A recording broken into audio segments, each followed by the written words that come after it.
What's up YouTube? My name is Axel and today we're going to be talking about the sky replacement tool in Photoshop CC 2021. Let's jump right in.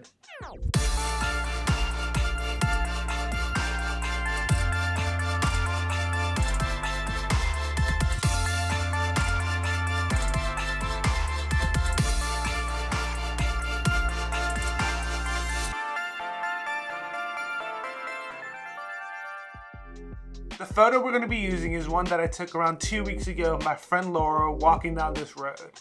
As you can see, the original photo looks dope, but the sky looks so empty, and maybe depending on the style that you're going for, this could work, but for the idea that I had in my mind, this was kind of bland. After some tweaking and messing around, I landed on the second photo, and it was more what I was looking for. Now in this video, we're going to be talking about two different sky replacements. The actual sky replacement tool that Photoshop came out with a few months ago, and then another sky replacement technique that's a little bit easier and can look a little bit more realistic depending on the sky. The first step that we have to do is take our edited photo from Lightroom CC into Photoshop CC. So the way you do that is by hitting Command E on your edited photo. Once your photo is in Photoshop, go to Edit and then go down to the middle and hit Sky Replacement. The main thing I want to highlight is the different skies that they have available. I think it's super cool the intentionality that they have for the different times and places available for the sky replacements. This helps create a more realistic photo potentially down the road. Once you have a sky that you think kind of fits the vibe of your photo, go in and mess with the different tools. Shift Edge kind of helps create different angles for your photos. I personally like it going up a little bit more. Usually between 20 and 30 is where I like my shift edge to be. And then the fade edges is super important because it creates a better transition between the original photo and then the sky replacement that's coming in. The brightness and temperature sliders are super important. Mess with this to create a very realistic backdrop. And it's pretty self-explanatory. The higher you go with brightness, the brighter it's going to be, and the lower you go, the darker it's going to be. And same with temperature. If you crank it up, it's going to be more yellow. If you crank it down, it's going to be more blue.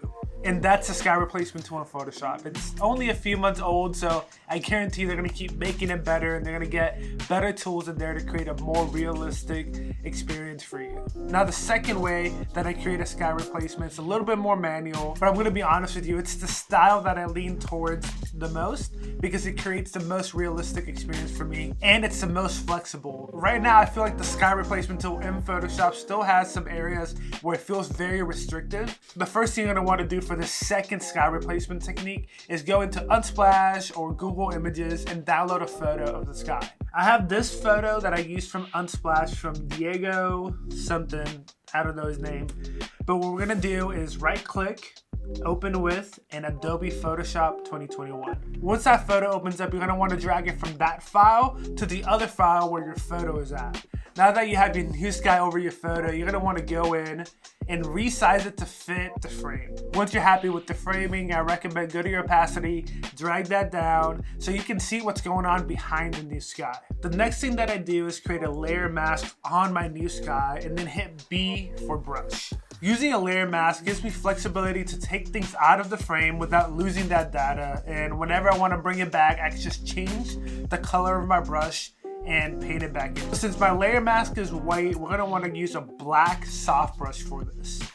So hit B and switch your color from white to black. You can use that by hitting X. And make sure you have your layer mask selected. So what I want to do next is put my brush at 100% and delete the sky from my subject. I use a soft brush while I do this. It kind of helps create a very soft outline around the person.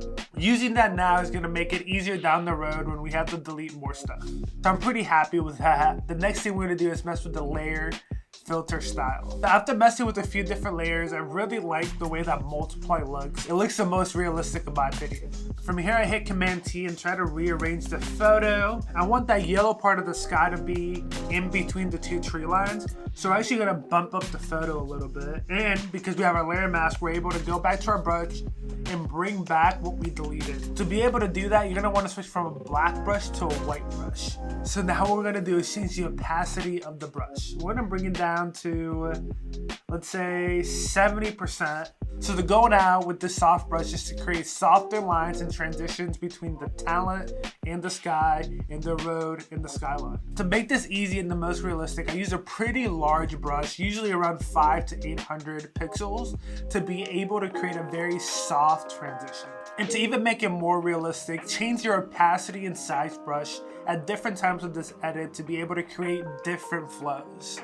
And there you go, that's the second way to do a sky replacement. Like I mentioned earlier, this is the style that I usually lean towards because of the flexibility of the edits. The sky replacement tool is great, and I think for quick, fast edits in the perfect scenario, it works. But for stuff that you're trying to be a little bit more creative or want to be able to create a little bit of more flexibility, I think this technique is way better for now. So there you go, YouTube. Those are 2 ways to create a sky replacement in your next photo. Make sure you like the video, subscribing, and make sure to comment below if you have any ideas or suggestions for future content. Love you guys, and I'll see you later. Peace.